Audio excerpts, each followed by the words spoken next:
टीना, interview civil services personality test जिसको कहते हैं, दैट्स अल्टीमेट थिंग।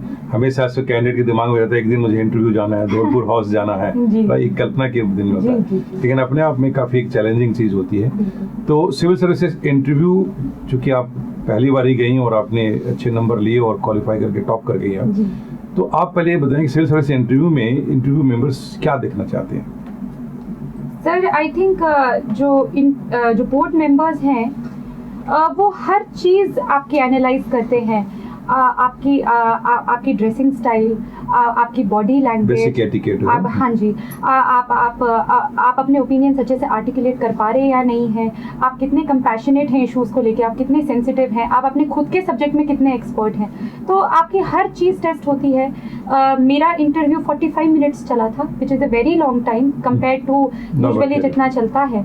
एंड मुझे हर चीज़ पे टेस्ट किया गया। मुझे एक सिचुएशनल क्वेश्चन दिया गया, मुझे मेरे सब्जेक्ट से बहुत सारे क्वेश्चन पूछे गए, मुझसे जो भी जुड़े हुए मुद्दे, जो भी जैसे हॉबीज़ हैं उनसे क्वेश्चन आया, जो भी देश विदेश में जो इंपॉर्टेंट चीज़ें चल रही थी उससे क्वेश्चन पूछा गया कि क्या मैं अवेयर हूँ, क्या मैं रुचि रखती हूँ कि मेरे सराउंडिंग्स में आसपास क्या चल रहा है, नियरली हर चीज़।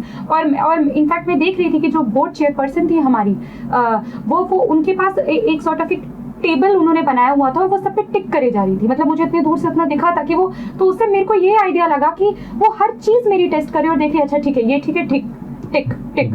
तो आपको बहुत ही सतर्क रहना पड़ता है, आप कैसे बात कर रहे हैं, आप कैसे बैठे हुए हैं, आप जो बोल रहे हैं क्या वो कंट्रोवर्शियल है या वो ठीक है या नहीं है, हर चीज़ पे ध्यान देना पड़ता है। और द वेरी फैक्ट कि एक बोर्ड चेयरपर्सन होगा, साथ में 4 और बोर्ड पर्सन होंगे और आप बिल्कुल सब आप ही को देख रहे हैं, तो वो भी एक बहुत प्रेशर पॉइंट होता है।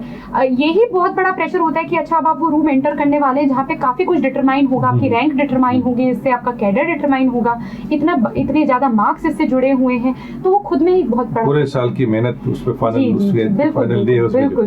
तो उसमें आप जब इंटर कर रही थी बोर्ड के अंदर में, तो आपकी उसमें की साइकोलॉजिकल कंडीशन क्या थी? सर एक डर तो था ही, पर जब मैं एक सिटिंग एरिया से जब मैं बोर्ड चेयरपर्सन के रूम में जा रही थी, तब वहाँ पे एक पोएम लिखी हुई थी रविंद्रनाथ टैगोर की, when the mind is without fear and the head is held high. तो बस वो 2 पंक्तियां पढ़ ली। तो मैं पता नहीं, एक थोड़ा साइकोलॉजिकली रहा कि चलो अब जो होना है हो, सर ऊंचा करके ही जाना है और सर ऊंचा करके ही वापस आना है। मैं हमेशा कहता हूँ कि जब बोर्ड के अंदर जाओ तो आप enter as an IAS and you will come back as an IAS। तो मुझे लगता है कि आपने जो है उस चीज को वो लकीली सर वहाँ दिख गया, वो पोएम पूरी रविंद्रनाथ टैगोर की उन्होंने वहाँ लगाई हुई है UPSC में, when the mind is without fear and the head is held high. तो पढ़ा और गई और कॉन्फिडेंटली, और लकीली ऐसे पता नहीं बहुत परसेप्शन बना हुआ है कि नहीं बोर्ड तो तुम्हें खा जाएगा, ये कर लेगा वो कर लेगा, बट मैम और बोर्ड मेंबर्स बहुत काइंड, बहुत सपोर्टिव थे, उन्होंने बहुत अच्छा ट्रीट किया। और इनफैक्ट उनका सवाल क्वेश्चन ही मेरी हॉबी से जुड़ा हुआ था कि चलिए उस चीज से स्टार्ट करते हैं जिससे बच्चा कंफर्टेबल, क्योंकि हॉबी से आप comfortable, they want to make you comfortable first of all. Absolutely, they were very supportive, very cooperative. कुछ ऐसे सिचुएशन सब याद करके बताइए कि जो बोर्ड के अंदर हुआ हो, जहां आपको लग रहा हो कि यहाँ I can be caught, situation आ रहा है जो मुझे निकलना है यहाँ से। ऐसा तो कुछ नहीं था कि मुझे ऐसी फीलिंग आई कि नहीं ये मैं नहीं कर सकती, पर हालांकि बहुत ट्रिकी इंटरव्यू था। उन्होंने मुझे एक सिचुएशनल क्वेश्चन दे दिया था। क्या था situation? One board member asked me कि sometimes you take some decisions by your heart in administration and sometimes you take decision by your head. Now tell me a situation, Tina, in which your heart says one thing but you still have to take decision by your head. By head, right. ठीक है, अब मुझे यही लग रहा था कि मैं तो कॉलेज से निकल के आई हूँ, not seen the real, मैं क्या बोलूँ इनको। But I took a minute or two and I thought कि अब मैं ऐसे भी कुछ नहीं बोल सकते, आपको एक थोड़ा स्टैंडर्ड भी दिखाने कि हाँ आप एक डिजर्विंग कैंडिडेट हैं, आप कुछ भी नहीं बोल सकते। फिर मैंने 1-2 मिनट सोचा, फिर मैंने बोला कि sir, whenever you see a very poor person, a very poor exploited person, आपका immediately हार्ट बहुत compassionate हो जाता है, you feel कि बस कैसे भी इसकी suffering में दूर कर पाऊँ। तो उस टाइम आपका हार्ट ये कहेगा, but you have to be an administrator and you always have to think कि no matter how good your intentions are, आपकी जितनी भी अच्छी feelings हो, you cannot take law in your own hands. You have to let law take its own due course. So you have to go by your head. तो maybe that bigger और जो position में है, जी। you have to be rationalize also, कहीं उस disguise form में कोई criminal तो नहीं लॉट बैठा ऑफ थिंग्स। तो चाहे आपका उस टाइम हार्ट कुछ भी करे, लॉ को आप अपने हाथ में नहीं ले सकते हैं। You have always to be using the brain। जी, जी। और एडमिनिस्ट्रेशन में यही विवेक तो चाहिए होता है इंसान के अंदर। तो ये थोड़ा ट्रिकी था, जो मैं एक्चुअली सोच रही थी कि अब मैं इसमें क्या बोलूं।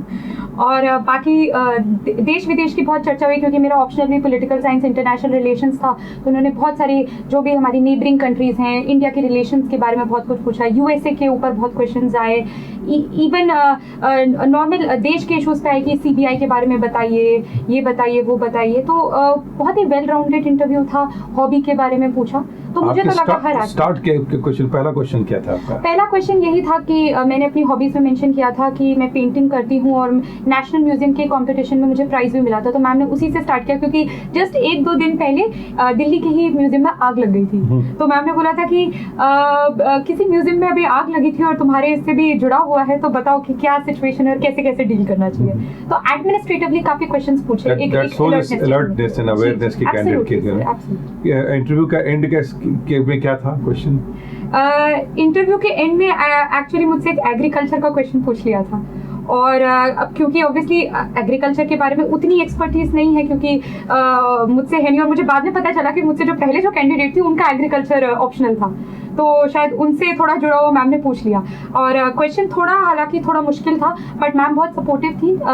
बोर्ड चेयरपर्सन, उन्होंने इनफैक्ट हिंट दी कि नहीं we know you can answer this, चलो हिंट से आंसर कर दो।